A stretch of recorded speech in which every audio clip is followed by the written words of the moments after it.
Here we go. Let it begin, sir. Let it begin. So welcome to the first episode of the First Team No Defense podcast, brought to you by nobody because we have no sponsors. That is a fact. We got no one right now. So hey everyone, you probably don't know who we are, so we'll go ahead and get started. My name is Justin. My name's Cole. And we again are the First Team No Defense podcast. So really, all we're gonna do is talk about some ball. That's all we got. We already do this. There's a lot of other basketball podcasts out there, but you know what? Sometimes I don't think they know ball. Some of them do. All kind of balls. Hey yo.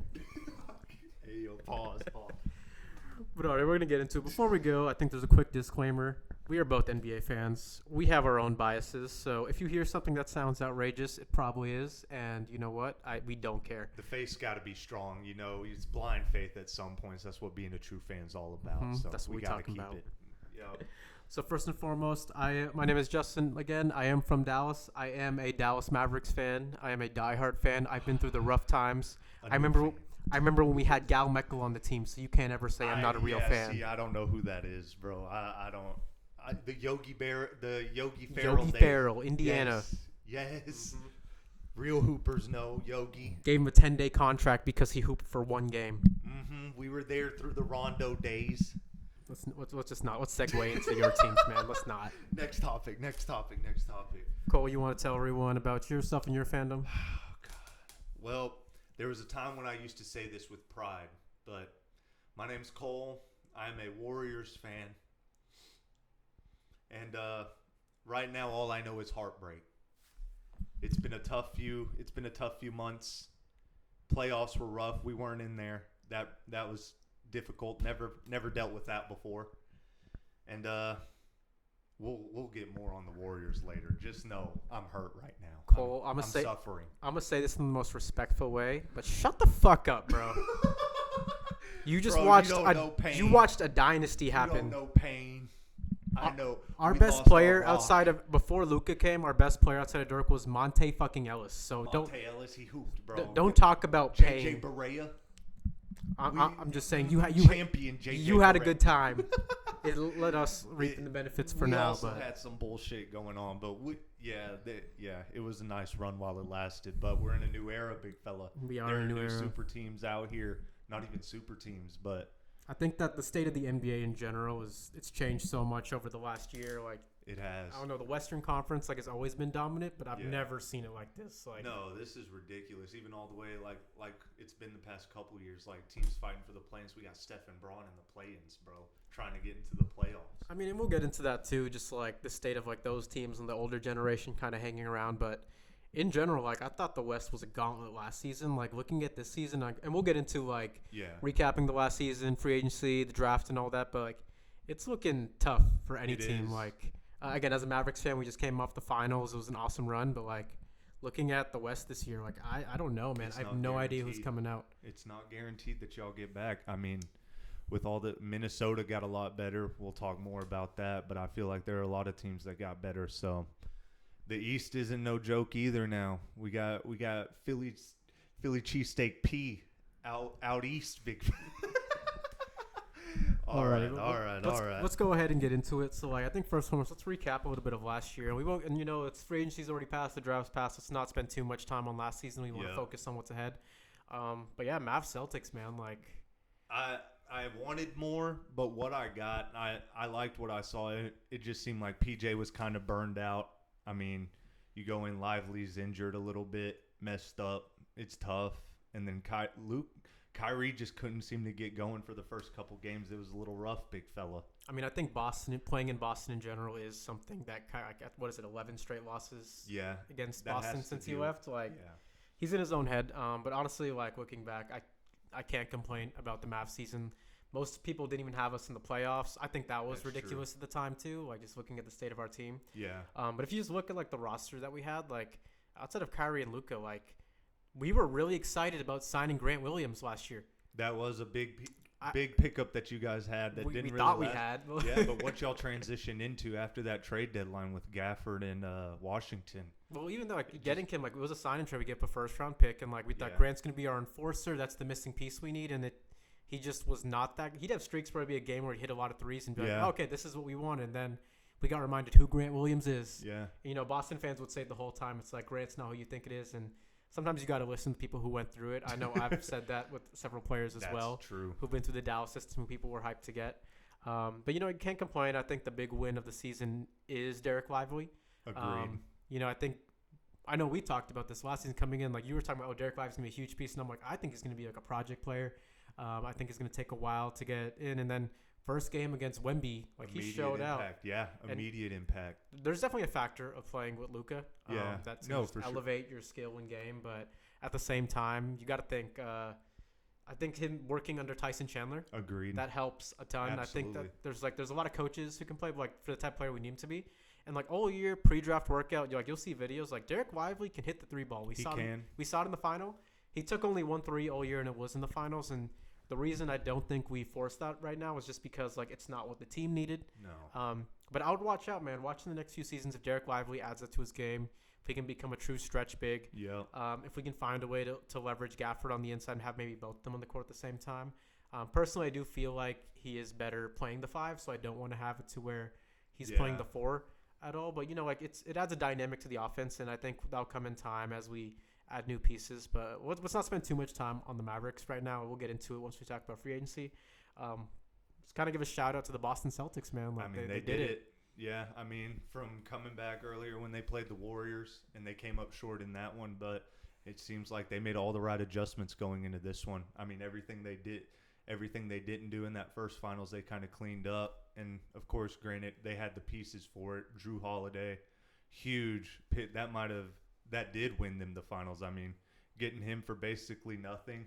That's insane what they got. I think when you look at Boston as a collective, it's stupid how the league allowed them to just get everybody, man. Finessed everybody, they finessed the Spurs for Derek White. They finessed for Drew Holiday. They finessed for Porzingis. Yeah, and they all came up huge in the end when they needed them most. You watch the finals, and it's like Drew and Derek White did everything, the little things. Long rebounds. Drew and Derek White were the only guys under the basket, and they were getting rebounds, second chance points. It cost Derek White a tooth, bro. You got players who were like all those players were always like knew their role, like mature players coming into a system. Like, I know Derek White played with Popovich for a while. Yeah. I'm sure that Drew Holiday's always been a very mature player. Porzingis was the question mark, but like when you have that continuity within the rest of that Boston squad, like they were, again, I think the big judgment was like they just couldn't get it done, even though they had the talent for all those years. For sure. They finally made it over the hump, and honestly, like long term, like all those guys are still pretty young. Like the way they built up, like. Brad Stevens put together a gauntlet. They're going to be the favorite going into next year, and I don't think that's even a question. No, absolutely not. They have to be. You're champs, and you did it in dominant fashion, bro. That was one of the best runs we've ever seen. It truly was. They were sweeping teams, and to get to where they got to and to make it look that easy, bro, their defense was suffocating the whole series. It truly was. They had everybody that could switch. Basically 1 through 4, and then you go no Porzingis with Drew Holiday as your 5, and he's guarding bigs off switches. I think we had that criticism with Mazzulla early on too, and it's like I think he's only proven that like he is a legitimate coach. Like he is. Like we watch what Ime's doing on the Rockets, and I think they're going to be a team to watch in the future as well. But like, Boston's just made the right moves in their front office, and that's something a lot of teams just haven't done. Like prime example, like look at the state of the Chicago Bulls right now. That's true. We'll get into like the biggest losers of the offseason as well as we go later in the show. But I just want to give that quick shout to the Celtics. Again, we don't want to spend too much time talking about last year, but hey, they made it over the hump. Congrats to Jason Tatum. Obviously, he's going to get his hate. Jaylen Brown, congrats for being Finals MVP. Yeah, stepped up. I think people got to give him his flowers, and I really do think the debate between Brown and Tatum is a lot closer than how it's portrayed. For sure. Brown's always had the capabilities, but like just looking at this run, like any big game, clutch time, like Jaylen Brown's just not scared at the moment. No. Not saying Tatum is, but like I think Brown just proven that in those games he showed up. Yeah, and I think that's a kudos to both of them, honestly, because that was a criticism that they had for a long time was they couldn't figure out who was the guy. Yeah. But I think this run, they kind of put that to rest, that they can both play. Because I remember there were talks about they have to trade one of them. Like, one of them has to go. And so for them to be able to make it work the way they did, and for Jason to trust Jaylen like he did in the finals and everything, that was incredible, or even the conference finals. So kudos to both of them for being able to make those adjustments, because it's not easy at that level, and to do it in the playoffs too. But yep. No, it is not. Obviously, there was a lot of other big winners from last season. Like we could spend all this time talking about the Minnesota Timberwolves. We know the Denver Nuggets had their story too. Obviously, they came up short. I think they were the favorite coming in, even from the regular season success, for sure, being the only team to really make the Celtics look vulnerable. Yeah. But it's the NBA. Matchups. Things happen. You got to win. Matchups are important. They are. On the Eastern Conference side, like the New York Knicks, obviously injuries got them as well. But it doesn't matter what happened last season. It's a new age. We're going to go into it. We're going to go into it with the draft, free agency, and then we'll kind of close out the show talking about the Olympics. Obviously, a lot happened, but let's just get into it. So I think the next thing up, I know we talked about Dallas and the Celtics, but kind of looking at the next phase after the finals, the draft came like about a week and a half afterwards. Yeah, it wasn't too long afterwards. We got a glimpse of what the future of the NBA is going to look like, and I know everyone was kind of saying this draft class was weak, and I mean, Summer League, it was looking a little rough for some of the top picks, but I mean, what do you expect when a lot of them are playing overseas? They're not used to the flow of the NBA. It's completely different. I would never give Summer League too much weight either. I think we've seen a lot of players who just balled out in the Summer League who never really panned too much. It is what it is, but honestly, I kind of looking that way, and I had the first pick this year. Yeah. I don't know kind of what their future looks like. Obviously, DeJounte Murray's now got traded. Pelican now. Yeah, So it's like it kind of opens that spot where is Trae Young still going to be the future? And if that, did they just get a young prospect who can now be kind of a long 3-and-D guy or seem to be a more dynamic player? If I'll be honest, I don't really know too much about him. I haven't seen too much of his game. It seems like both him and Sarr are project players. Absolutely, yeah. And from his tape, looking at him, he's definitely a 3-and-D kind of guy. I mean, his shot's a little funky, and we'll see how it translates. But from what they were showing, the highlights and everything I've seen of him, long, plays defense very good, plays the passing lanes, has the reach to intercept passes as they're coming through. And I mean, quick, athletic on the rim, tough. So it'll be nice to see, but I don't really know what the Hawks have in store for it, if they plan to build him and Trae up as some sort of duo or what. But I don't think it makes him a contender or anything like that. I mean, I don't think they're planning on that. And so I'm looking up Zachary Rashard right now. So I know Sarr is like 7-footer. I know he didn't even work out for the Hawks. No, so didn't want to go there. So it seems like they were kind of pinned against the wall too, but they were persistent keeping the pick, which I thought was interesting. Yeah. But yeah, so he's 6'9", 215. Obviously, he's a project player. Don't really. Does he have a shot?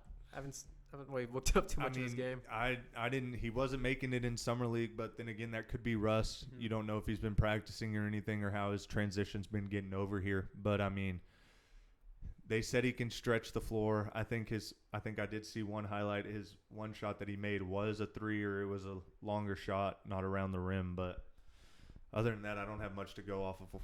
No, and I don't want to spend too much time talking about the Hawks either, because it's the fucking Atlanta Hawks. They're not good. They're not. We won't see much of them for a little bit. Obviously, Trae had that one Eastern Conference Finals run. I don't think it was very fluky. I think the team did ball out, but I think that they're far from what that team was in an identity standpoint. 100%, yeah. But looking in, like, who do you think was like a big steal in the draft? Who do you think were some big players that maybe fell? What are your thoughts? I was surprised Connect fell the way he did. I really thought he'd be one of those that, I mean, I get the league's younger nowadays, but those guys like him that have put in the experience in college, we saw it with Hawkes in Miami. I mean, he was getting playoff minutes, and he was making meaningful contributions. So I think guys like that need to start being looked at as like we can implement them immediately, because they know systems. They've had different looks for multiple years. They know how to play in an offense. You can plug them into systems. They understand how to know an offense. So I feel like players like that, I was really surprised to see him drop the way he kind of did. I thought for sure he'd be a top 7 pick. Yeah, again, I think I don't know if he was a 3 or 4 year player in college, but they're just not desirable in the lottery. And, it is what it is. Obviously, big win for the Lakers, I think. Absolutely. In a time where they desperately needed some change, where they didn't make many moves and swung and missed on a lot of players, like Dalton Connect is a big win. Looking at it, too, like I think there was some surprises early on in the draft. I think the big one was with Rob Dillingham. Yeah, for sure. Personally, I think the Spurs should have taken a chance with him and got the young player to build with Wemby. Obviously, huge win for the Minnesota Timberwolves. What about Chris Paul, though, with Wemby? I think that helps a lot. Yeah, I think it does, but it's a very short-term thing. And obviously with that trade, too, like they traded Rob for, like, I think it was either 2030 or 2031 first-round picks. So I think the plan, obviously, is like, hey, we're going to see where Wemby's at in a few years, and he very easily could be the best player in the NBA. 100%. And they're like, okay, then we'll have a first-round pick. Then and that's always continued too. I'm like, do the Minnesota Timberwolves do they collapse at that point? Is that team the same? Is it going to be a high first-round pick? Is it a potential lottery pick? Yeah. You take a chance. But me personally, I think when you do have a player like Wemby, and you are kind of looking for like that ball handler and like that point for the future. Yeah, I think Rob would have been a great choice to build around him. Again, like no one's expecting the Spurs to really take that jump next year. No, they're not going to be a contender. Chris Paul is good. I think you still could have gotten him and have him work with Rob. You probably could have for sure. So I don't know. I was a little surprised by that because I thought that would be huge for them. But looking at the Minnesota Timberwolves now, it's they had Mike Conley who's aging, and obviously I think Rob's going to be off the bench initially, but. Yeah. That's a scary young duo of him and Anthony Edwards. No, for sure. Together. That's a very difficult backcourt to scheme against because, I mean, they're both playmakers. I think Rob's game, we didn't really see much at Kentucky, but I don't think his game translated to the college setting very well. I think the NBA will give him a better look of what he's truly about, and I think his game's going to be really nice paired with Ant. I think where Ant's at now, Rob's not going to get all the shots he wants, but to just be around that, Mike Conley, guys like that's going to be huge for him. And I think come playoffs, he'll have some times where he's going to be called upon, and I think he'll do good, honestly.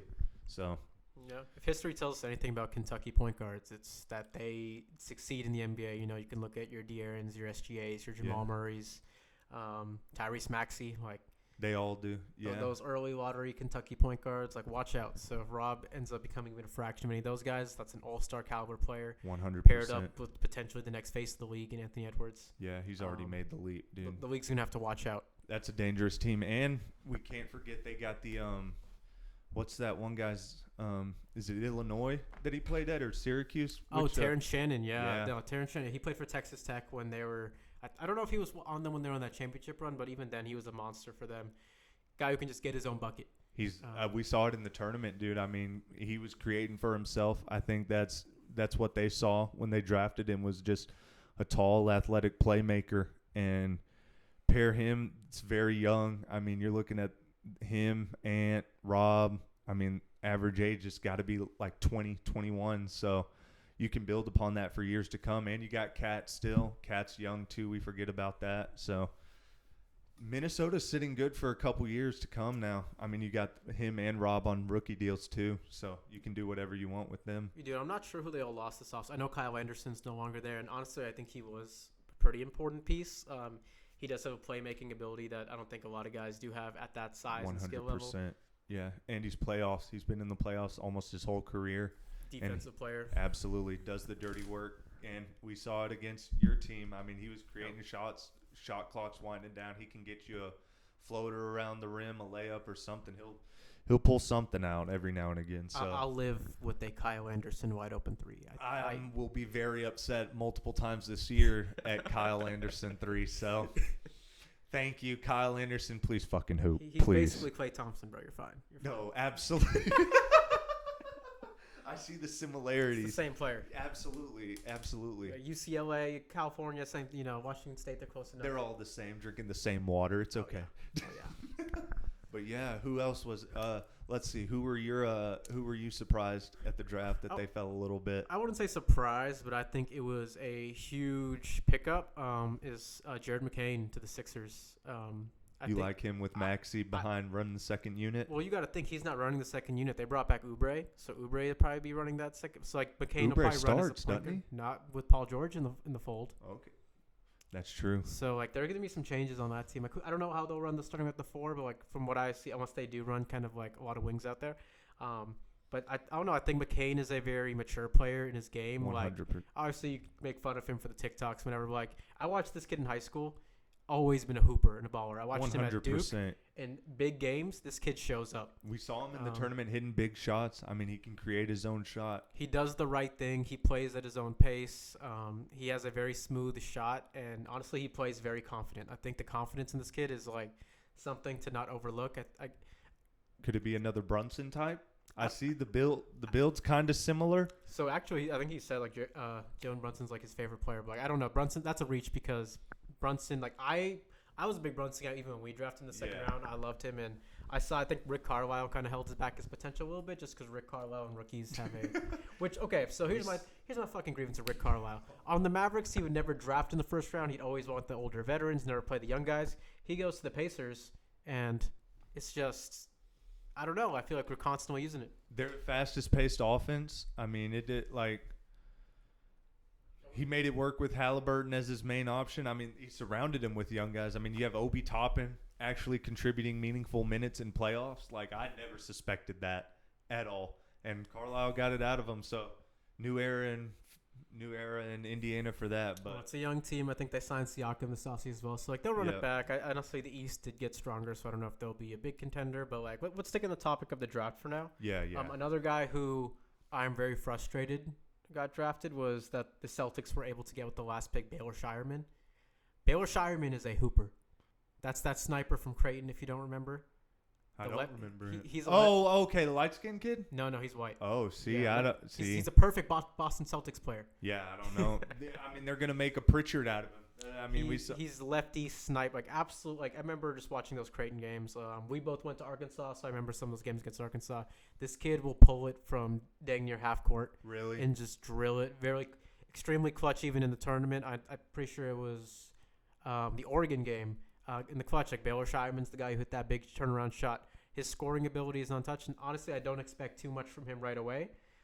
But being in that Boston Celtics organization, learning from a lot of those guys, I think it's a scary pickup for the rest of the league. Absolutely. Knowing that they were able to get him. And Boston still got other sleepers on that team. I think J.D. Davidson's still on that squad. He is. Jordan Walsh on there. I'm not too scared about Jordan Walsh.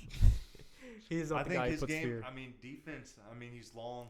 Yep. He's like 6'9". I mean, he can make a contribution on that, and that's what they like. And then you think, like you were talking about that kid from Creighton. I mean, look what they did. They utilized Sam Hauser, or then they call on him, and at big moments they're ready. Same with Pritchard. I mean, hey, we're gonna put you in 2 seconds. You're gonna get one shot in the 2 shots the whole finals, and you better make them. And here you go. You get 2 half-court shots, and it's like when they needed them most. And I think if anybody knows how to utilize that, that's the Celtics with players like those. For sure. No, absolutely. There's a lot of other guys. Obviously, Reed Shepherd, I think, is going to make a huge thing. I think Donovan clinging to the Trailblazers is interesting to kind of see where DeAndre Ayton ends up. But the Trailblazers in general, they got their home situation. Zach Edey on the Grizzlies, looked got good. drafted pretty early, but honestly, I don't know. They still have Steven Adams. I know he's hurt, but they're a physical team. I think for the game they want to play. I think it'll be hard in the West to use it without the lack of shooting. Yeah. It'll be tough for them, and obviously Edey's a little slow on his feet, so from a defensive standpoint. But I do think it makes the Grizzlies a better team. I don't know if it'll be immediate impact. 100%. But I do think, honestly, I don't mind the pick. I like the risk. Yeah. Obviously, the Thunder got Nikola Topic as well, which looks he just got injured parts of that, so he slid. So that was a guy who's projected like a early pick who slid down to the Thunder, who just seems to be racking up young talent. And they got Caruso too. Traded Giddey. Got Caruso. And we can talk about. I think we could have a whole episode dedicated to the Thunder and how scary on what they've done. Yeah, and they have decisions to make as well. But I just want to quickly, before we kind of move on from the drafts. Well, we have a few things in the second round I think we should discuss too. One big one, elephant in the room. But before that, I think the player who honestly my early rookie of the year pick is going to be Matas Buzelis from the Bulls. I probably butchered his name, but Buzelis, this kid can play. Really? This kid, he's got so much confidence. You can just see him from his interviews and his poise. Now he plays, but just his game, it's smooth, man. It's on a team like Chicago too. He's gonna get reps. They need somebody. So it's I do think he is gonna be that one player where I think the Bulls did pick right. But I think they're going to find a way to do nothing with it. So, while I think he'll have great stats. He'll look great, but I don't think they're going to give him much help anytime sooner.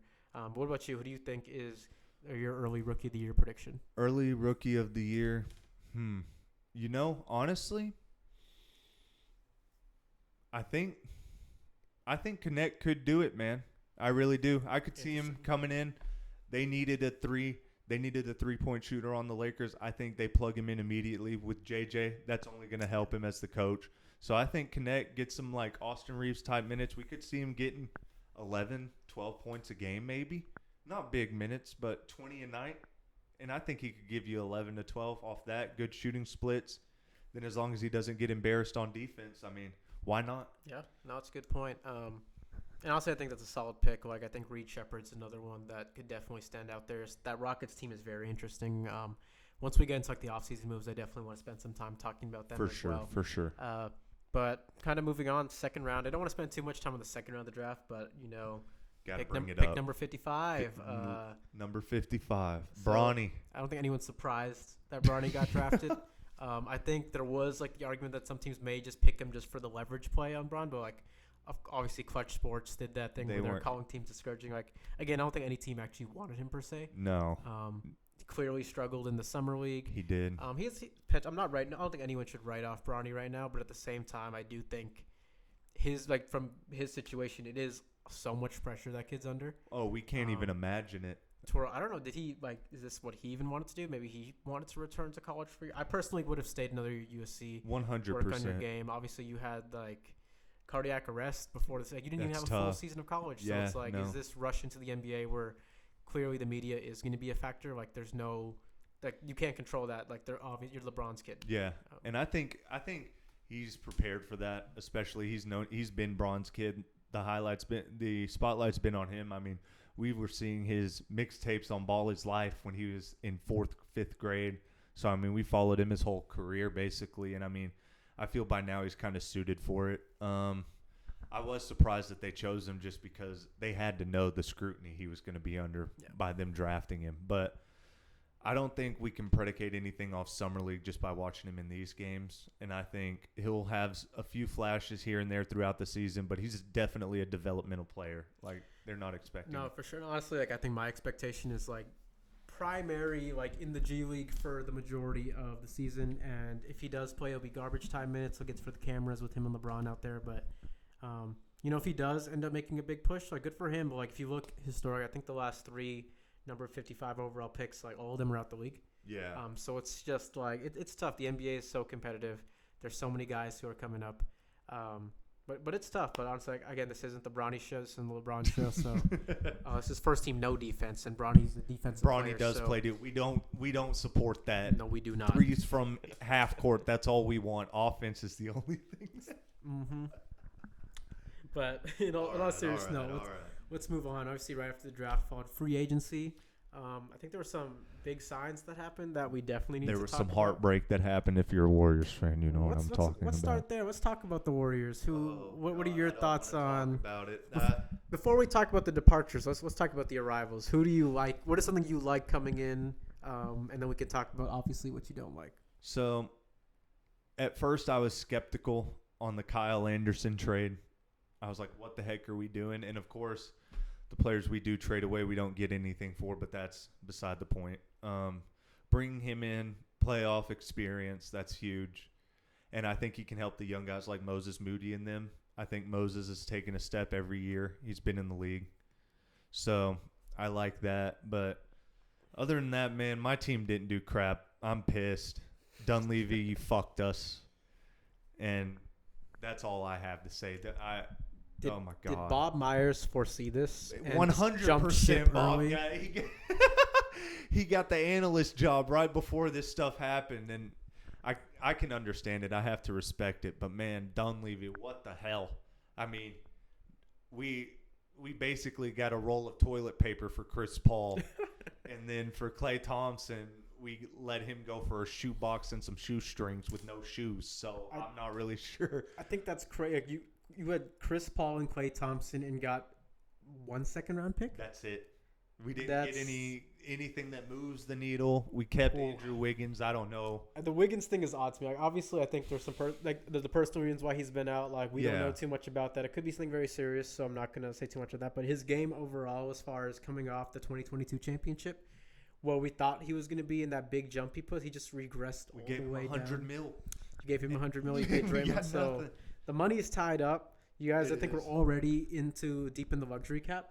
We're going to be above it again. Yeah, so it's not looking great. I think the Anthony Melton was a good sign, but at the same time, he's a good player. I'm not. But as far as fit, Tim Bazemore? I think he's basically Pajemski. They're the same player in my eye. They do the same things. They're both good defenders. They both can shoot the 3 ball, but they're both like not good enough to really be like a takeover a game. They're more like very good supporting role players. And for Steph, it's like you need some help. Yeah, because, for sure. Because Draymond's we need playmaking help though. We need points. I need players that translate into points that we can see on the screen on the TV, and I don't think any of these guys move the needle. So before we talk about even like Klay Thompson, like as a Warriors fan, I'm going to ask you: do you regret getting rid of Jordan Poole? You know, I do. But do we get Podziemski? Like where we're at now, I feel like Podziemski, not the same level, but I mean, what we're getting from Podziemski, IQ, everything we weren't getting in Jordan Poole. I mean, but it's give and take, so I really don't know.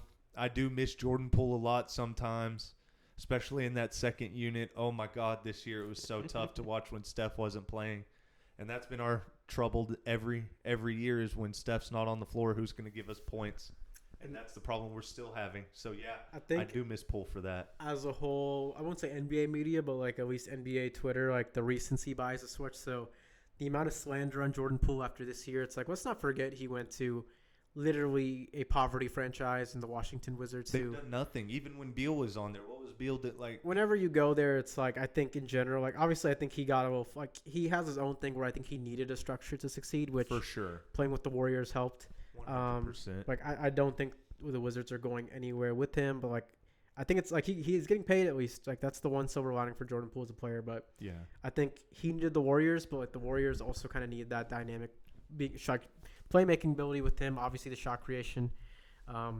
He was kind of the successor to the Splash Brothers. Like 100%. And that was kind of supposed to be. And then obviously Draymond just ruined it, dude. I don't know. And we give Draymond the bag after. Yeah, I don't understand that. So I think that factors into when you look at Klay going. It's like obviously he felt disrespected. I don't think he was even listening to the Warriors after a while. Like I think they offered him more money than Dallas did. He's coming back into role. Yeah. Obviously taxes and stuff play a factor. I know he said that, but in reality, obviously he felt disrespected. I think it's warranted. Yeah, I mean I can't blame him. It hurts for sure, but to see us. You have to give it to him. It's Klay freaking Thompson. Yeah. It's a legend to the franchise. Yeah, the franchise was built off his back. He literally in 2016 brought us to the finals off his. He deserves a statue. That Game 6 performance. I think you give him a statue. 100%. Like they said, jersey in the rafters, but 100%. But I don't know. I think when you look at the whole Draymond thing, obviously Draymond's so important to that team, but at the same time, it's like the reason. A lot of stuff happens because, that Draymond punching Jordan Poole, obviously that goes public. Yep. One that should have never gotten to the public because, now it's public news that there's, shit happening in the locker room. So you got to trade Poole. Obviously, you're losing assets, and now Draymond's getting suspended left and right. Constant. Every year, man. Every year we battle something. He just wants to clock somebody in the face or kick someone in the nuts for no reason. And then when it's Klay's turn to get paid and he's like, I saw what you gave Dre and I want this. It's like you're not willing to compromise. Obviously, Klay's definitely regressed.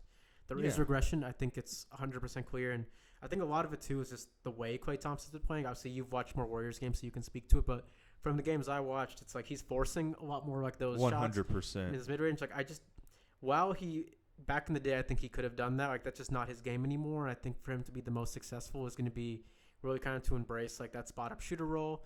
Obviously, I think he has the ability to play make. He's not as fast on his feet for defense, but, I think he has it in him. 100%. I know, we can kind of transition to Klay going to Dallas now, too. But when you look at that, I know, you had this discussion with me a while ago. You're like, you guys need to get Klay Thompson. And I was like, I don't know. Yeah. Because, again, I'll admit, I saw the regression in Klay Thompson. I was a little weary. I'm like, do we really want him? And the primary reason I said that is because I don't think we should spend a lot of our cap on a guy like Klay Thompson at this age. Yeah. But for the deal we got him for, hell yeah, sign me the fuck 38 up. mil? Was it 30? It was 3-year, $55 million. 55? Yeah, so it was 3 years, though. You're committed to him then. That's what he wanted too, though. So we have 2 years left on Luka's deal, 2 years left on Kai's deal, and 3 years of Klay. Everyone else is really young and locked in. So I think the big thing for our team is there's a lot of factors that I think when you look at even the postseason run last year, it exceeded expectations by far. 100%. And we had probably the most scrutiny across NBA media. I think the fans acknowledged how good of a season it was, but like when you look at like obviously like your ESPN's the worst network in sports, and like just not knowing what the hell they're talking about. And you got your other guys like my good old buddy Keyshawn Johnson. Shout out Keyshawn. You won't see this, but Keyshawn, we love you all the way. Who literally picked against the Mavs in every single game for the entire playoffs. We thank you, Keyshawn. We thank as a bandwagon Mavs fan now since Clay's on there. We love you and we thank you. Keep doing it this year too. You got us far. Keep doing it this year, Keyshawn. But to that point, like the amount of scrutiny went on, like people forget, like Luka was hurt from Game 3 of the Clippers series. Yeah. And his knee was never the same. And like obviously none of us can tell what actual pain that guy's in. No. On the court. And, like I have my own like issue. Like I know like I have like some patella injury in my own knee. Like it can be while I can still play, it can be hard and painful. I'm like I can't imagine the pain Luka's going through. Yeah. Plus now his lower back. You're asking this guy to carry the load every time. Like every game he has to show up. We need him to be the playmaker. We need him to be the scorer. We need him to be the enforcer. Now we're asking him to be the top defensive player too. And like it's hard. Like you only have so much energy when you're playing every minute of the game, and you're so crucial because if you're not in the game, you're not going to win. Yeah, like I agree. And I mean that's kind of what it's like on Golden State. I mean you see with Steph when he's not on the floor, it's kind of like we're in the days of who's going to get the shot. How do we even create for ourselves? And I think Dallas kind of found themselves in that throughout this playoffs. When Luka wasn't on, Kyrie struggled a little bit sometimes, and it's hard when you don't have another option. When Derek Jones is your second option. Well, I wouldn't say so. Like our options were it's Luka, Kyrie, and then like I think PJ Washington's the next scoring option. Obviously, great series against the Thunder. We were actually at the game 2, when PJ had his breakout game. I think he had like 29 that game. He did. Hooped, bro. Shout out to PJ Washington. Great Luka. trade.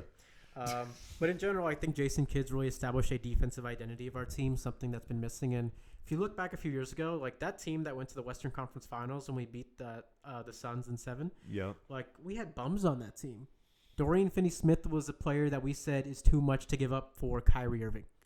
That was a real argument. Yeah. We said Spencer Dinwiddie and Dorian Finney-Smith is too much because we're losing so much on the defensive end. Yep. And it looked like it for the first few months Kyrie was in. 100%. They slandered him. And, I mean, we got to think of the state where Kyrie was at by that time. I mean, he was kind of a pariah in the league a little bit, which I think in y'all's terms helped. I think for what y'all were able to get him for and what y'all have gotten out of him, it's definitely looking back now 100% a win. But at the time, I mean, Dorian Finney-Smith, key piece, key contributor, multiple years, 3-and-D guy. I mean, we've seen games where he gets hot in the corner, and I mean, he can hit you 5. It's unfortunate now because he's gonna have to rot on the Nets, but you know, it just that's the NBA. That's the NBA. It's a business at the end of the day. Yeah. But if you look, like to my point, Jason Kidd's really establishing this defensive identity in Dallas. But at the end of the day, you need the players.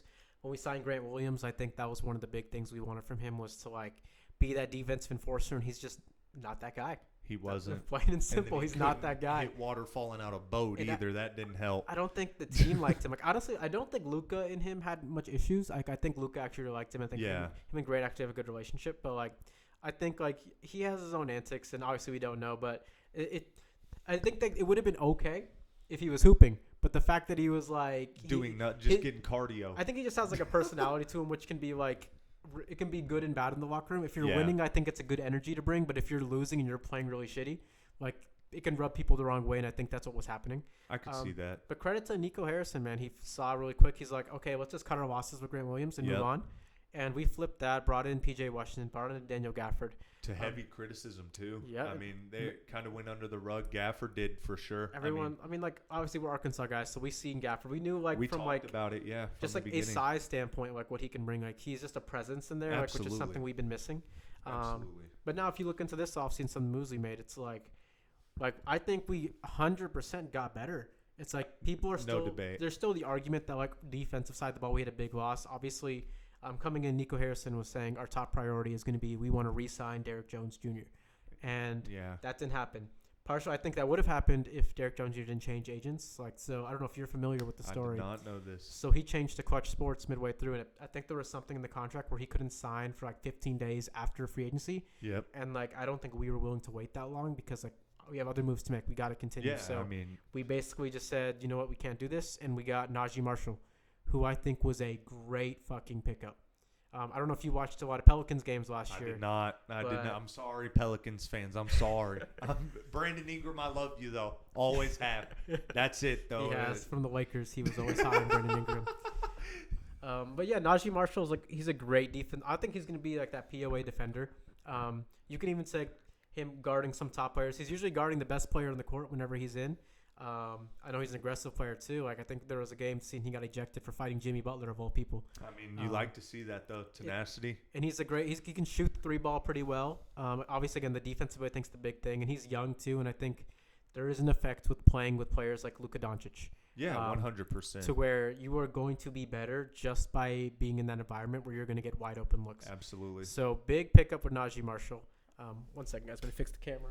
I think that's needed too. I mean, players like that, you need guys when you already have players who can carry the workload on offense, who can create shots for other people. You kind of need those that cover the loose holes that they have. I mean, that's what y'all did with Clay. I mean, I think Clay filled a huge hole that was exposed during the playoffs or finals at least. It was the shooting. Like, if you look at the finals, like what we couldn't do is they literally said, hey, we're not going to let Luka or Kyrie cook, so Derrick Jones Jr., P.J. Washington, go ahead and beat us. Yeah. And they just aren't at that level. And I think PJ, again, he's still young. His game will develop. But him being like our third option, like I think him as a fourth option will be fantastic, especially with Clay out there. And playing with Luke and Kyrie, I think Clay's going to get a lot of those looks. Spaces the floor a lot. Exactly. I mean, especially in playoffs, that's huge. So like as a defensive team, like here are your options. You can either disrespect Clay, give him those open looks, hope he misses. I think he's still got that ability. I want to take that back. And if you do now like have to respect Klay Thompson, that opens the floor for P.J. Washington. We know how much he loves that corner. Yep. And if not that, now you got Luka and Kyrie where they're not facing a double team every play. Yeah. And I think, like, kind of jumping ahead of schedule, I think Luka should be the favorite for MVP next year. 100%. I think you could argue he could have won it this year. Obviously, I think seeding factors in, but at the end of the day, it's the Western fucking Conference. We would have been second seed in the East if we were in the East. So Luka had a historic year.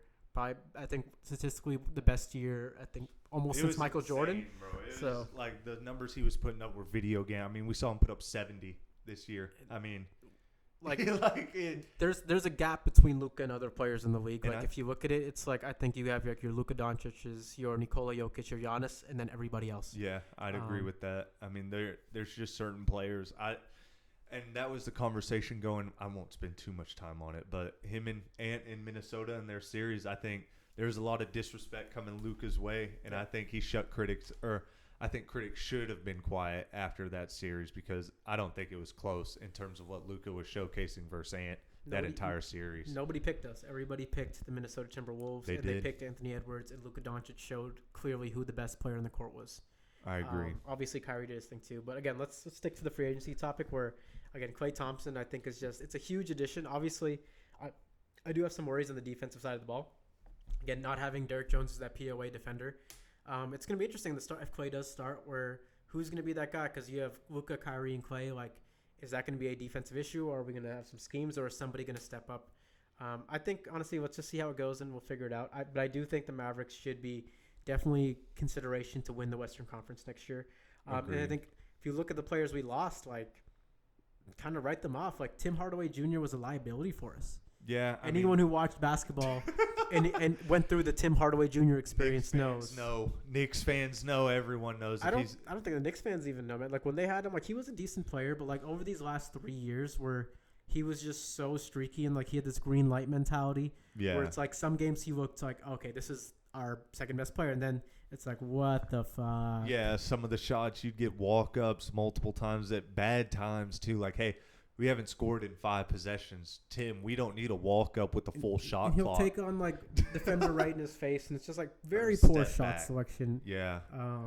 And, again, like, this guy was the second best player in the Mavs a few years ago. So, he was. You look at where we came, and Luka was still leading that team deep in the playoffs.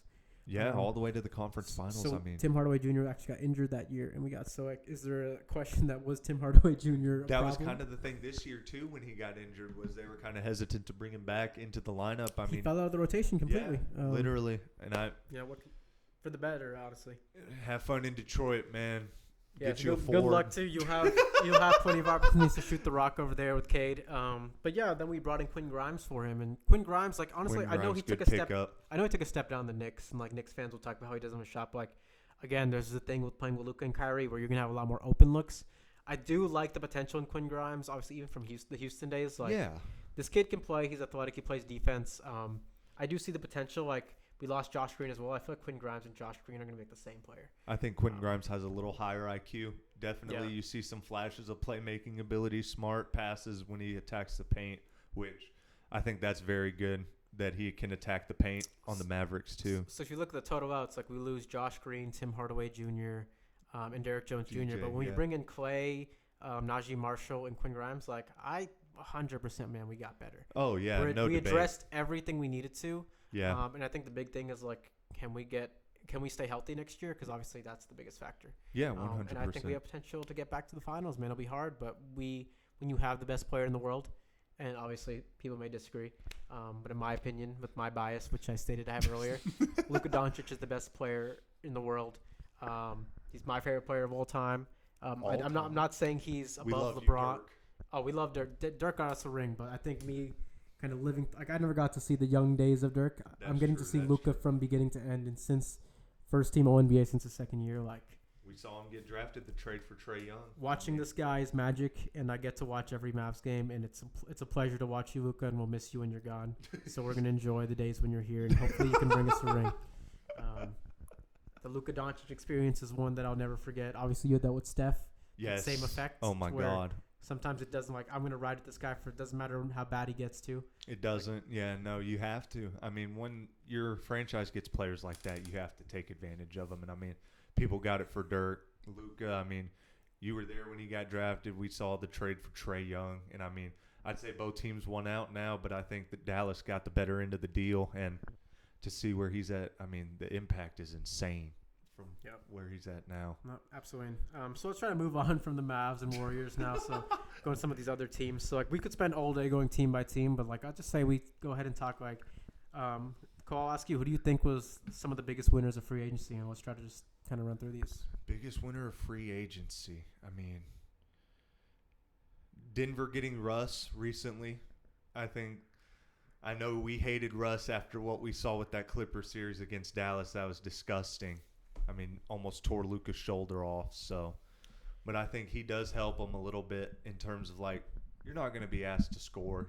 He's just going to do dirty work. I don't know. If you look at Denver, I feel like the key thing was they needed somebody outside of Jokic to get some offense going, especially when Murray was hurt and couldn't get. Obviously, when Murray's healthy, it's a different story. But Russ isn't the guy you want when you say, "Hey, I need a bucket." Not this stage in his career, Russ. And like obviously, people love Russ. We'll never forget the things he did. But like, if you look objectively at who Russell Westbrook is today, I think he's a great energy guy. I think he's a spark off the bench, but when he gets frustrated, he makes very poor decisions. I think that Clippers series, like, he was literally like, there's points I think he should have been ejected from multiple games. Like, absolutely. He was trying to injure players, and that's part of it. You know, your team's losing, you're back against the wall, and with the Nuggets, like, I think he does help them, but like, I think that team has a real depth issue.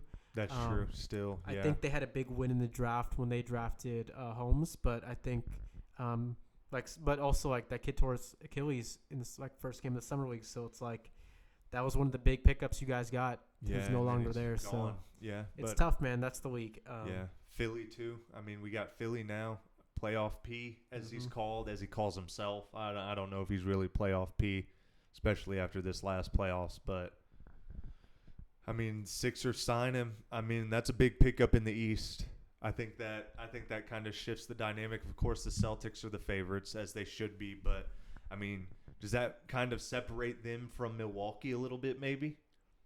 I think it does, honestly. And, like, I'll go into kind of like mine, too. Like, my biggest winner of free agency was the Philadelphia 76ers. Yeah. I think there's a few crucial things. One, you extended Tyrese Maxey long term. I think – they needed to do.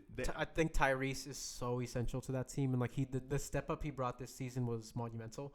Where he can really reach that superstar level, and now you bring Paul George into the fold.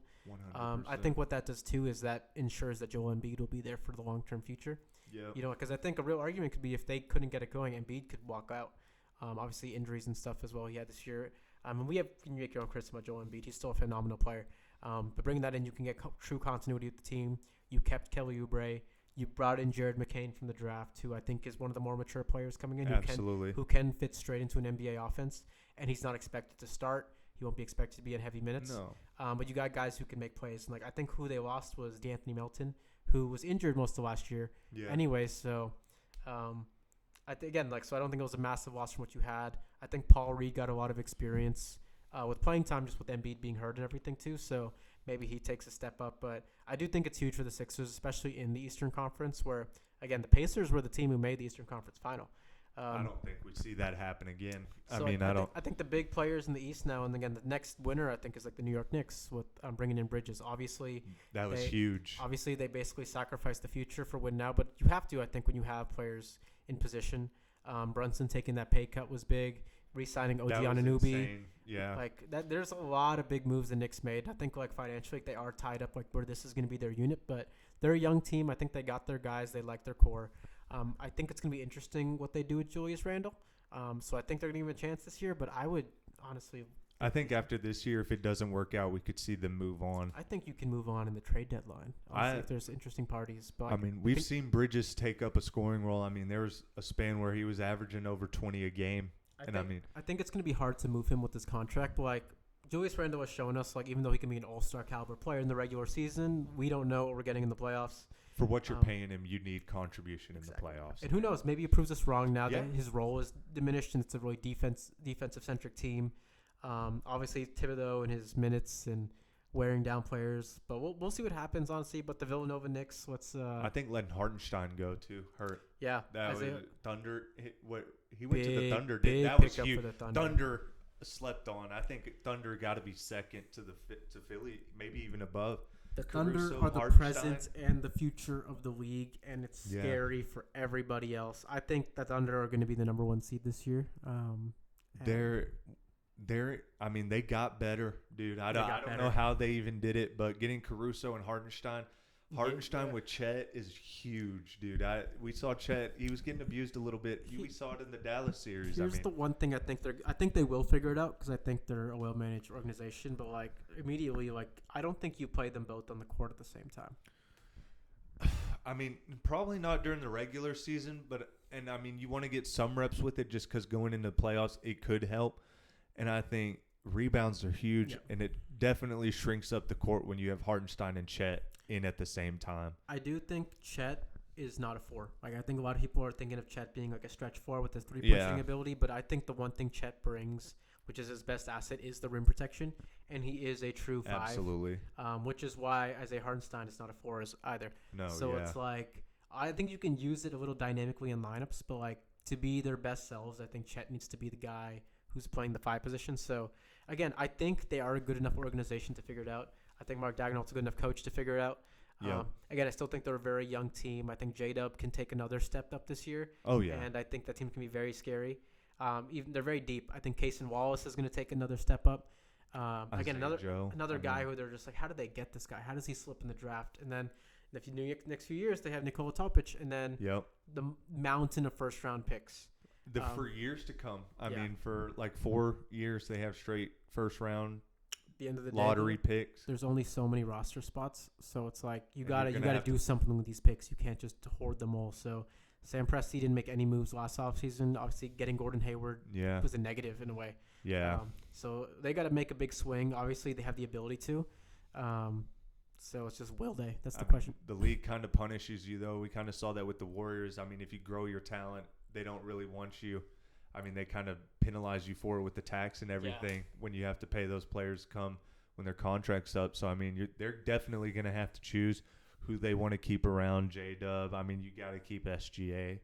I think you build around you keep SGA, J-Dub, and Chet, 100%. And then use those picks to build depth. I don't think you continue to look for new young talent in the draft. I think you have the core now. You win now. Like we've seen the long game where teams try to continue hold the picks and play the long game, but at the end of the day in this league, like you can have a great team and win nothing. That's true. It happens.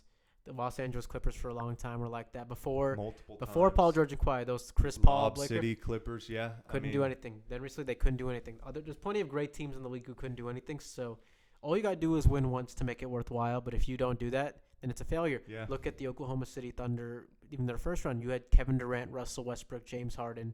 all these great players, Prime, like Ibaka, like those teams were electric. Yeah, and then they got one finals appearance, and that was it. That's it. And then Never made it back. Gone.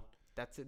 That core, they took the Warriors, they're 3-1, didn't make it, and then they never made it back. You upset a star, you upset someone feels snubbed a little bit, and then they're gone. And I mean, it happens everywhere. So you got to win in this league. It doesn't matter. Like you will forever be judged in legacy of wins, and just for the fans, like you got to bring one home, at least one. Which is why, like, even like you can talk with Denver Nuggets, can they do it again? I think it's gonna be harder than it ever will be, especially with the West. But they got their one.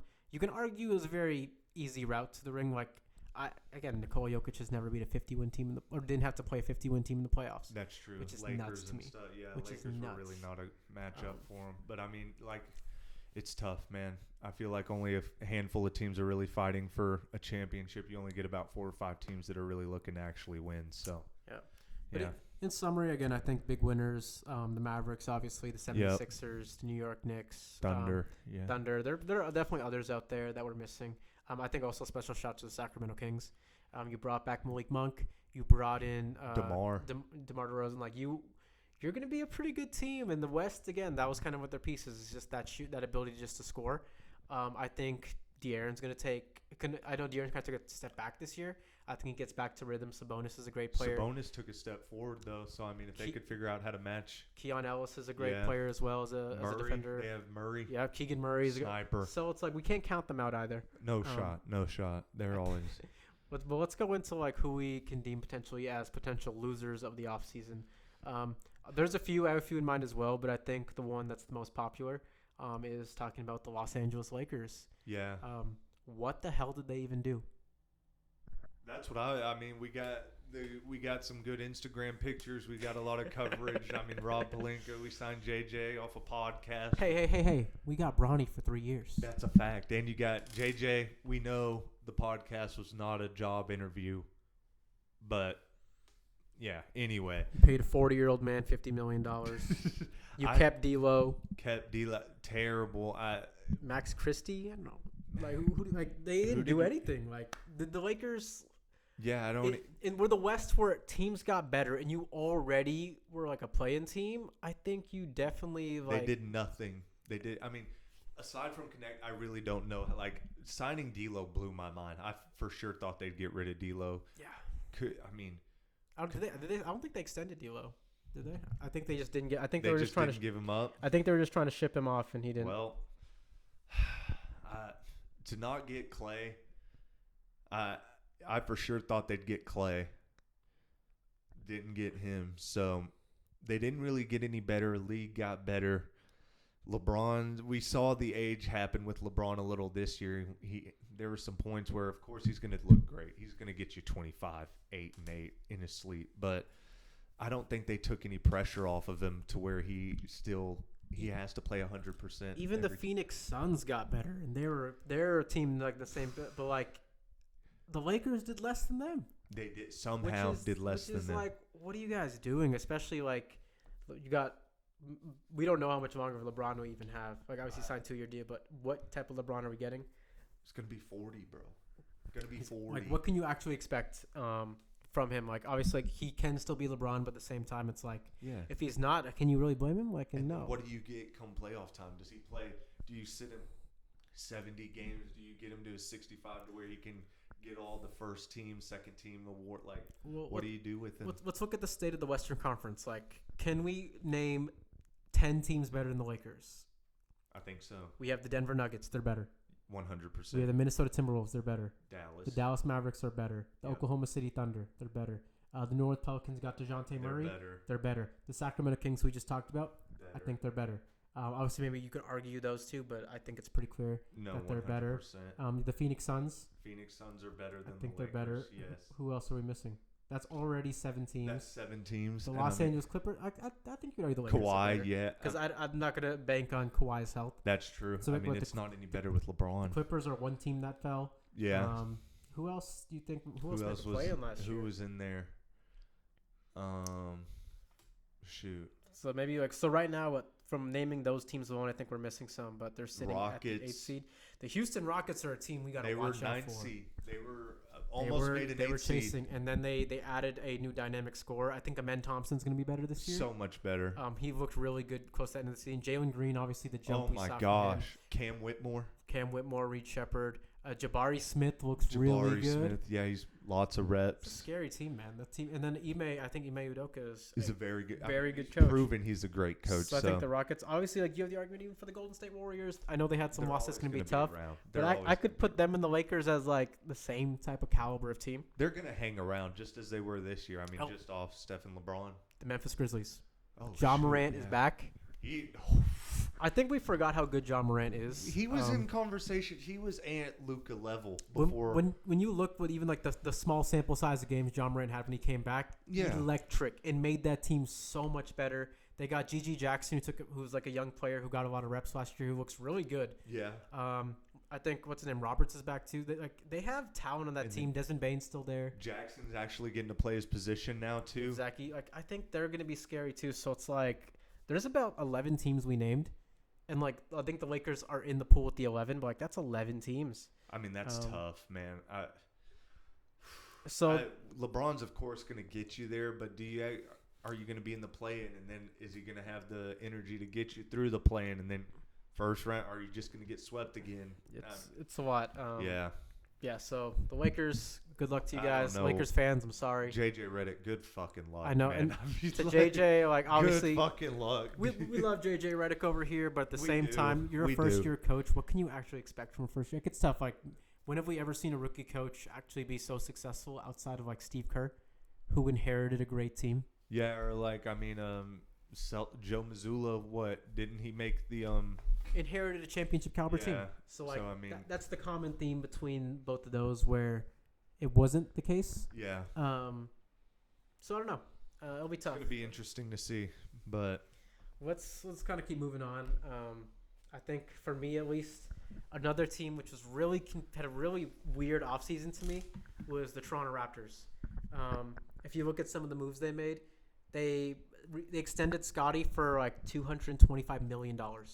Scotty Barnes. Him out, yeah. Obviously, he's your franchise player now. He's gonna, but you gotta keep him happy. You paid him superstar money. He's a one-time All-Star. I mean, who do they have? But you also signed Emmanuel Quickly for $175 million, and you're also about to sign R.J. Barrett for a max extension. So you're paying three guys on upwards of $500 million, and you have one All-Star game between all three of them. Yeah, and then I think you lose. They lost Gary Trent, got traded, went to Milwaukee. I think the rest of the Raptors, when you look at them, it's not that important. But the fact is, you don't have a superstar caliber player, but you're giving out superstar caliber money to guys who just haven't proven. They're good players. Don't get me wrong. They're above average NBA players, but none of them are all-star superstar caliber yet. Who wants to go to Canada though, bro? And who? Who wants to go? Literally, Kawhi said, "I'm here for 1 year. I'll give it my best, and then I'm out." So Kawhi's that sums up Canada. Kawhi's an interesting player in himself, to where it's like he was going to do whatever the hell he wanted to, regardless. Yeah, but in general, it's not even that. It's just the fact that you got so stuck in what you already have, which isn't enough, and you tied up all that money to where it's do you have the flexibility to even be aggressive in the future? And I don't even know who they drafted. I think they drafted. I couldn't tell you they drafted. I don't know. And they still have Grady Dick though. And Grady Dick was a swing and a miss. Shout out Grady Dick. We still believe in you, baby. Keep getting those jersey swap picks. We need them. Oh my God. No, but I don't know anybody else on the Raptors, bro. I mean, it's a swing and a miss. More, but honestly, yeah, I think it was an off season where you were very active but didn't do much except for kind of go backwards. Honestly, I like their coach. I like the core they have, but I think they needed to bring in a veteran, mature player. Even bringing in Chris Paul would have helped. Just at least get that team on its feet. Yeah, show them a little winning culture. I think they definitely need. I mean, they don't have anybody from that championship team still on there. I mean, they're all gone, so you don't have a culture anymore, really, that's used to winning. So I feel like we could see them kind of struggling where Houston was a little bit after the Harden era, where it's just we got these young guys, we don't really know what to do with them. We're throwing money, but you need because even your coach was a rookie coach last year. So it's you don't have anyone on there who can teach the guys, show them the ropes and show hey, this is what championship level plays like. And I think honestly they could be good enough to slip into the play, and to the 8th seed. I could see him give a little Hawks run. Like, I mean, the Hawks do it every year, damn near. It seems like they're just finding some way to hang around and get in the fucking play-in or something. So the Bulls did it. I mean, shit. So yeah, it's like they can like win some games, make very small noise, but like they're nowhere near close to being a contender in this league. No, for sure. And you tied up money to like again, these are like what the big franchises are doing with their superstars. So it's like I think I don't know. It's just confusing to me. No, I don't think we're gonna be hearing from Toronto for a while, unless Drake just keeps fucking up. Drake, you need to help them, bro. You need to drop another album so Toronto's hot again and then attractive for these players, because it's gonna be rough for y'all a little minute. Mm-hmm. So, but yeah. Obviously, we have our poverty franchise, Charlotte Hornets, and stuff. Like, I'm not even going to spend too much time on them. I mean, is there any other teams that we're missing that maybe could slip under the radar? I mean, I'm thinking about losers right now and stuff, like teams that like didn't really do much noise this free agency. It's against their same ones with poor front office management. I think the Chicago Bulls, what the hell did you guys do? What are they doing? Like, Vucevic is still there? Yeah, like, what are y'all, like, what are we doing with Levine? I mean, Bulls fans, I'm sorry. Obviously, like, I know you guys try to shop Levine. Like, DeRozan, you didn't get much for him. You gave up Caruso for Giddey. And obviously, I love the draft pick. But in Chicago. But it's Giddey Gang in Chicago. Yes, sir. Oh, yeah. No, but their only bright spot this whole year was Colby White, bro. Like, think about that. I mean, that's rough. That's what I like. No offense, Colby White. You're a great player. I'm a big Colby White fan. Again, I think Buzelis is like a great draft pick, but at the same time, now you have these two young guys with no real structure. I think they signed Patrick Williams and stuff too, and they brought in like that one guy from the Pacers who wears the goggles. He's a good player too. I can't tell you his name, but that tells you something. But the point is, you had assets. You did nothing with those assets. Didn't get anything big in return for DeRozan or anything. Is Lonzo Ball still in contract? Yeah, they still have him. I still believe in Lonzo Ball. Yeah, I'm still waiting on my shoes, Lonzo.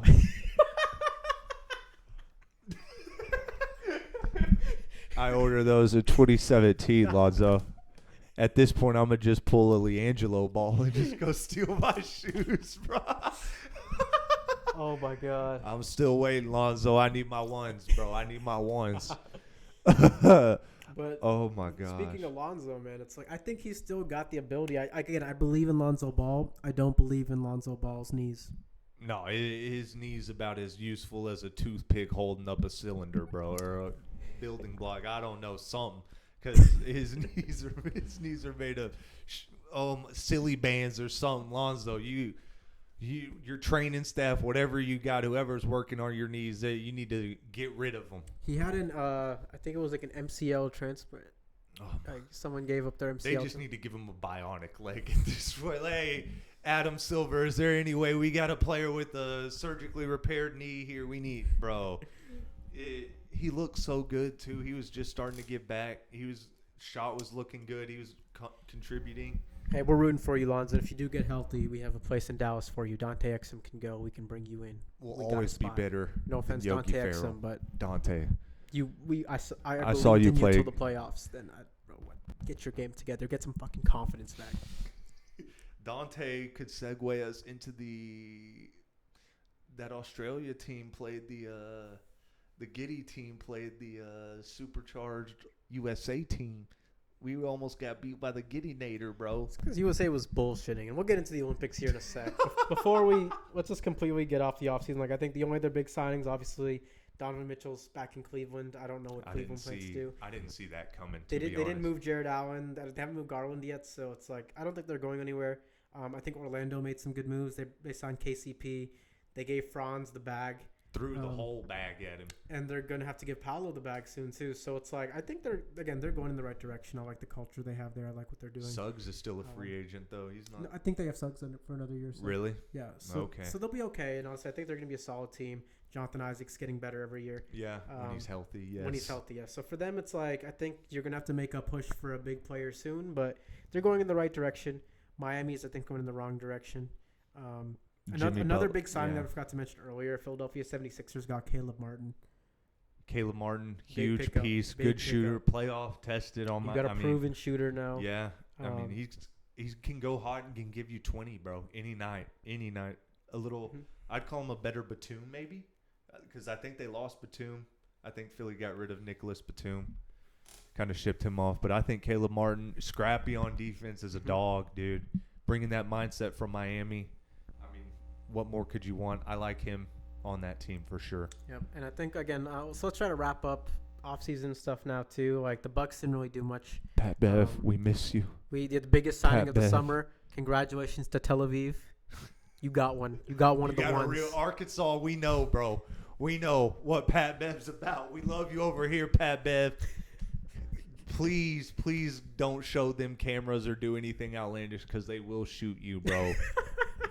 Bro, I don't know. They'll bury you out there in a back behind the arena. I don't know, but don't be on that bullshit that you're on in the league, bro. It is not the same. They're military trained over there. It is not the same, Pat Bev. You are, oh my God. But yeah, I was surprised by that for sure. I think we can go ahead and transition to the Olympics. But before we do that, just real quick, Cole, your very, very, very, very early prediction for next season. Who is going to be the MVP and who is your NBA champion? MVP. I got to go Luka. Dark horse Steph Curry, though. Do not sleep. If we make the playoffs, Steph Curry MVP. I think guaranteed. This year proved that it doesn't matter even if you have a great year and make the playoffs. Like fair. They're gonna find any ammo they can to hold it against you. So I could see either Luka or SGA winning it. One of those two is gonna be your NBA MVP. I don't think Ant gets it. His team's too stacked, bro. We got to talk about that. But anyway, and then finals predictions. I think the Celtics make it back. Who they play? Do we get a rematch again? Do we get a it's looking probable that we could have another rematch, but I don't want to put Ann out of it either, man. That team's I don't know. For now, I'll just say we get a rematch at the finals for now. That's the best I can do. And your champion? Dallas Mavericks in 6. Luka's NBA Finals MVP, averaging 34, 12, and 10. I love what you got to say. Honestly, I'm going to try to be unbiased here. So I'm going to give I'll try to look at it a little differently for my MVP. I do think it is Luka's time. And again, I think to Cole's point, it's pretty clear it's going to be either Luka or SG. I think Jokic will always have his name in the ballot. His numbers. He's going to be like LeBron now to the point where it's like every year he's in the consideration. 100%. Will he have voting fatigue? I think honestly this year he got his. I don't think the team will be as successful next year, so where they'll be a 1 seed. So I do think they're going to try to push it for SGA, but I think Luka will be undeniable, especially with the new pieces he has. And honestly, I think a lot of it's going to depend on health and how Klay Thompson performs as well. There are other sleepers in there too. Like Giannis always has a chance if he stays healthy. Oh yeah. I think Jalen Brunson's going to make a big push this year as well. But I do hope Luka gets it. I do think Luka is going to be the one to win the MVP. As far as the finals, obviously I love what you said, Cole. I love to have the Dallas Mavericks win against the Celtics again. But I'm going to kind of look at it differently just because, again, I want to be a little unbiased. I think the Celtics will go back to the finals. Again, I don't think the East, while they're better, I don't trust Embiid. And I don't trust the Knicks against the Celtics. I think the Celtics are just too much for them. Yeah. So I think the Celtics will go back. Who they will play, as much as I want to say the Dallas Mavericks, it is a gauntlet in the West. And while I do think the Mavericks will make it out of my own biases, I don't know. I think there's 5 teams that could get in, but I'm going to play it safe and say OKC might break through. I do think they're 1 year away from there. Same thing with the Minnesota Timberwolves. I think they're still like some time away. Yeah. But I think I'm just going to pick the safe pick and say the Oklahoma City Thunder. Denver Nuggets could always get back in as well. They never count them out. But I think the rest of those guys, like, who knows, maybe Zion stays healthy and they make a push. Again, I don't think the lack of playoff experience is going to factor in. Absolutely. Where I think Dallas has the advantage. So, personally, unbiasedly, I think it will be a repeat of the finals. And I think we'll get over the hump this time. It'll be very difficult. I think we'll have to go to 7. And I think we barely scrap by and we win. But I think the Celtics are going to repeat at the end of the day. I think they're going to beat the Oklahoma City Thunder. But yeah, man, I hope you're right. I really hope you're right. As much as we liked seeing Boston get over the hump, it was a nice storybook ending for what they did. I'm good on Boston winning anything. Red Sox, it doesn't matter, bro. Since Bruins Boston has won the championships, a president has been shot. The country is falling apart. Wars have gotten worse. This is what we said would happen. These are just the facts. I mean, I'm not one to say divine but hey. We knew the world would go to shit if Boston were to get a ring again. We said it from the very beginning. We're seeing it unfold. It's like when the Lakers win anything. Like when Braun wins, the world just suffers a little bit more. That Mickey Mouse ring did not. We were still under. The world was a great place when Dallas was the Finals champions. That's all I'm gonna say. And I wasn't even a Dallas fan. Talk about it. But anyway, Olympics, man. Let's talk about it. So yeah, guys, I know we've been talking about football. We can't just not talk about the Olympics. Obviously, they're kicking off here in about a week or so. Cole will actually be out there in Paris. I'm gonna be watching. I'm gonna need y'all to hoop, bro. Support watching Team Nigeria play. Team Nigeria, Sudan.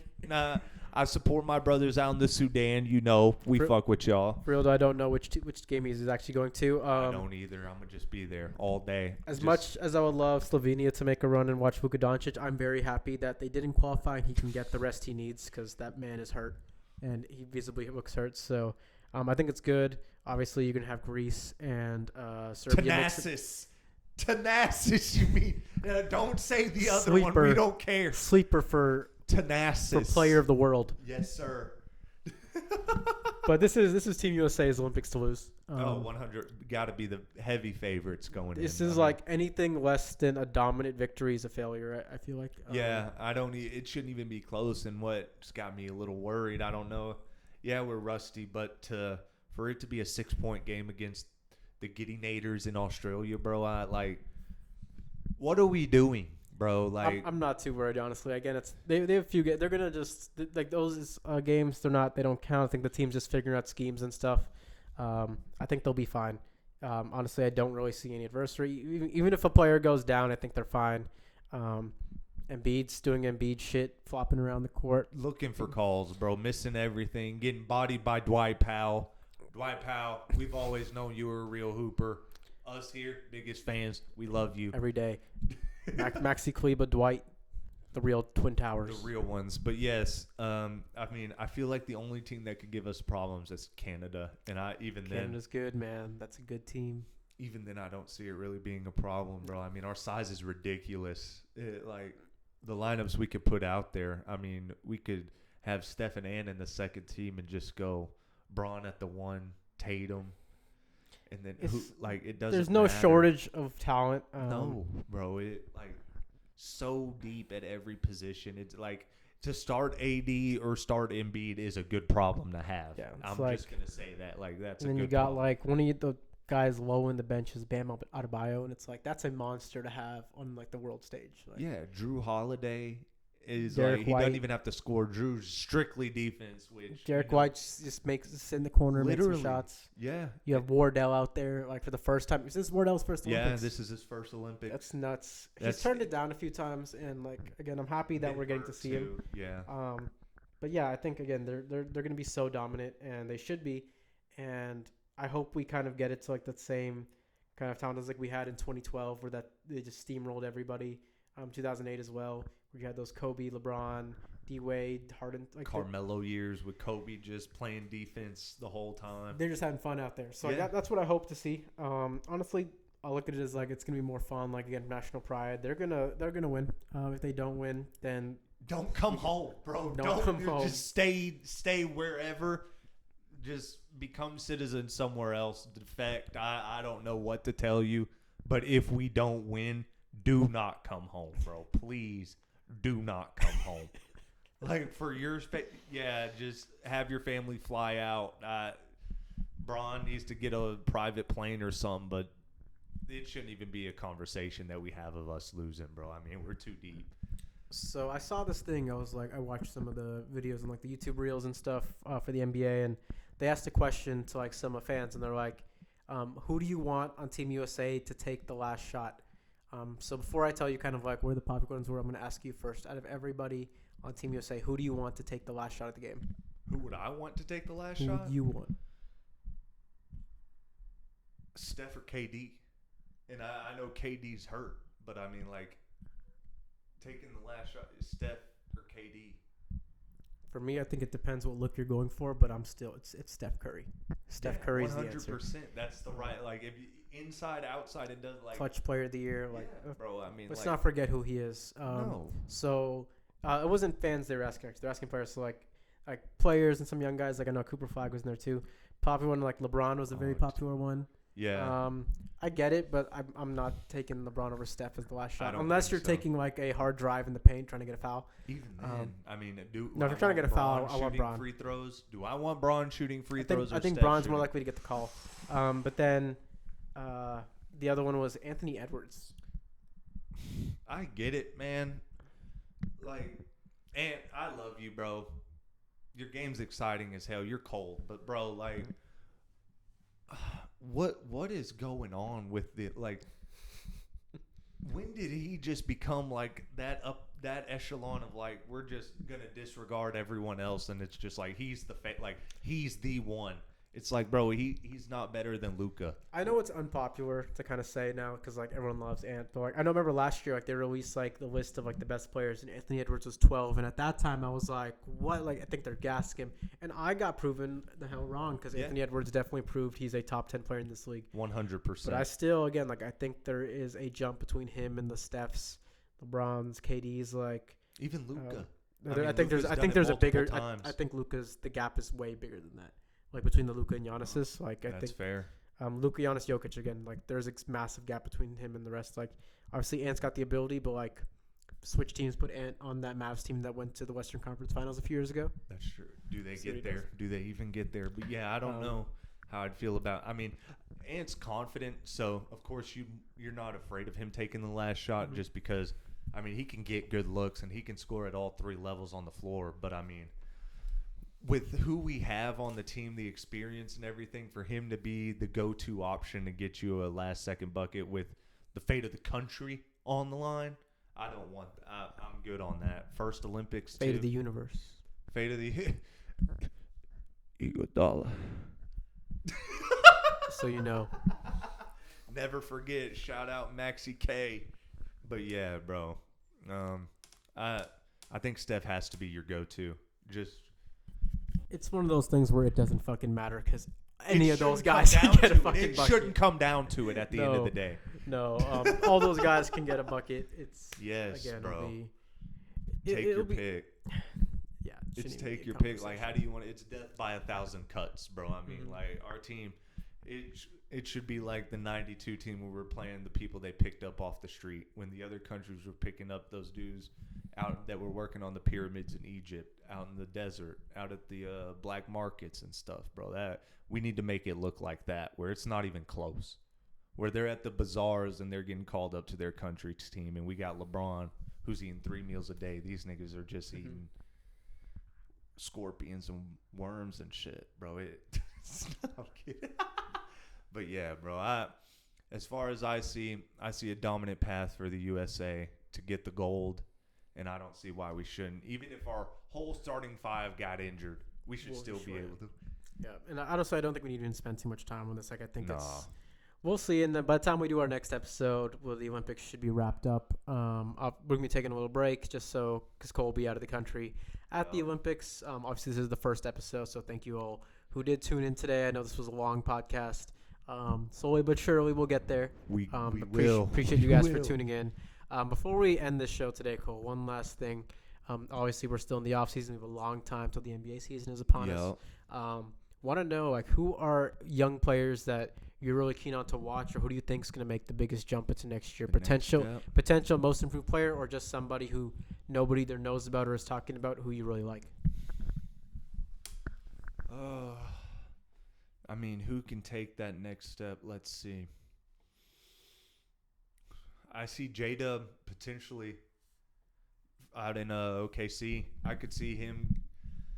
Like all-star level or superstar? Not all-star level. I'd give him maybe another year before that. But this year, I could see him being in talks for most improved. Kind of like Colby White level, Malik level. I think J-Dub's already there, man. You think he's there? I think he's already there. Might be over him. You're right. I think the next phase for him is like an all-star caliber because I think he's got everything in his bag. He averaged like 20 points a game this year. Well, yeah. I mean, not against the Mavs. I like him. I mean, Jalen Green's already there, but I could see Jalen Green, bro, averaging like upper 20s, like 25 plus, bro. I could really him and Sengun, bro. I think we didn't even talk about Sengun. Oh my god. Yeah, another thing to just add to the Rockets, but like again, there's only one ball in that court. We'll see kind of where Reed Shepherd fits into that. Brandon Miller got better. Yeah, through the end of the year too. I mean, there's so many. Yeah. I think Pajemski is another one to talk about. Like potentially could make a big jump. Could we see Kuminga become an all? I think Kuminga could be an all-star. You know what? I'll say it. Kuminga could be an all-star this year, given how the Warriors are constructed. I could see him averaging over 20. Embrace your bias. You got to. I have to have faith. More possessions for Cum Bucket. I like it. And once we get the all-star Cum Bucket jersey, you know we're rocking it live on the pod. Mm-hmm. Absolutely. Oh yes. But yeah, I think I could see that happening. No, I think that's a good one. For me, obviously, I'm going to stick to Mavs a little bit. I think one player that nobody knows about outside of Mavs fans, who people are forgetting about, who will have more minutes in rotation, is Omax Prosper. We drafted him in the first round last year with that Rashawn Holmes pick with Sacramento that we did. He spent almost the entire year last year in the G League and really developed a lot, and he looks really good. He didn't play in the playoffs much. We brought him to the roster, but he was hurt. So far in the summer league, he started a little slow, but he really exploded even the last game. His confidence, he's a true 3-and-D guy, a lot of athleticism, a lot of size.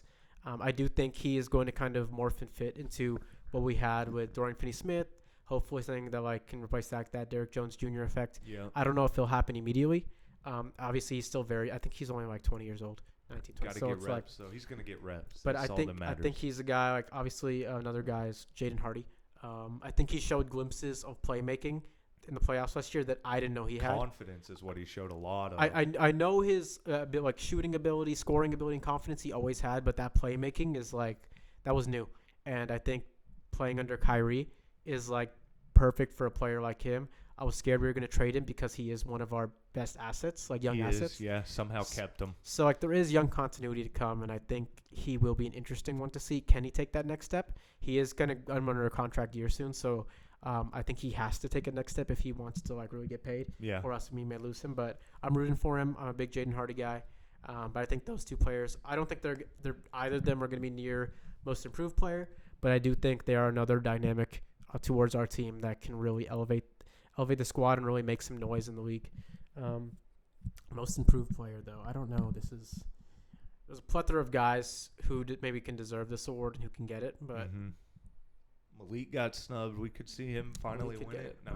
But I think people already know Malik's a hooper. I'm thinking it from the sense of somebody who's decent but could really show they're that guy. I don't know, man. I'm trying to think about teams around the league. Again, plethora of guys. I think the Pelicans have Trey Murphy on the Pelicans has potential. He did cross my mind. I was just thinking of him actually. I think it depends what they do with Ingram. I thought they'd get Ingram off the team, honestly. So I did too, but it also kind of depends. It's hard to tell at the beginning of the season because that award's kind of dependent on how your team does. You never know, the needs of what a team needs from a certain player or what kind of opens that up. Kind of with how Sacramento did, so it's tough. Sure. You know what? I'm gonna take a swing here. I'm gonna say Franz Wagner. I think he got paid the big money. I think he's gonna have a big season. I think Orlando is gonna make a decent push in the Eastern Conference. Maybe get a top 4 seed. It'll be tough. That will be very difficult. But, I think they have the pieces around him now where it's we saw Franz play really bad in Game 7 last year. If he can kind of expand that scoring ability, obviously we know the playmaking ability is there, the size is there. Yeah. You got guys like Paolo. So if you can let Paolo be that star, but you kind of be the enforcer out there, you have KCP now.